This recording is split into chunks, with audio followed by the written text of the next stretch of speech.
এই যে আমার হাতে দেখতে পাচ্ছেন একটি সেফটি গ্যাস রেগুলেটর। এই গ্যাস রেগুলেটরটি অটোমেটিক যে আউটপুট লাইন যে গ্যাস লিকেজ থাকে তাহলে বন্ধ হয়ে যাবে। এটার সাথে মিটার আছে এবং এটা লাগানোর জন্য এখানে যে সুইচ আছে সুইচটা অন করতে হবে।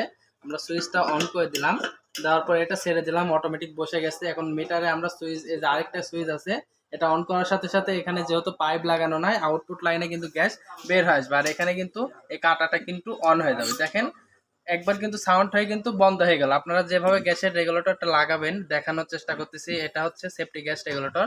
এখানে কিন্তু আমাদের মিডিয়াম গ্যাস আছে, আমাদের বোতলে প্রায় 6 কেজি গ্যাস আছে। তো আমাদের নিচে দেখেন একটা হচ্ছে পুশ সুইচ আছে, যে সুইচটা অটোমেটিক কাজ করে। এখন যেহেতু আমাদের সুইচটা অন আছে কিন্তু গ্যাস বের হচ্ছে না, আমরা সুইচটা যদি অন করি, দেখেন এখানে সুইচটা অন করলাম, দেখেন এখানে কিন্তু সুইচটা অন করতেই গ্যাসটা কিন্তু বের হয়ে আসছে। হ্যাঁ, তো এটা কিন্তু অটোভাবে কাজ করতেছে। আমরা যদি সুইচটা এভাবে অফ করে রাখতে পারি, তো অফ করার পর যদি আমরা এখানে চাপ দিই তাহলে কিন্তু আমাদের এই রেগুলেটরটা রানিং থাকবে, কিন্তু আউটপুট লাইনে গ্যাসটা বের হবে না।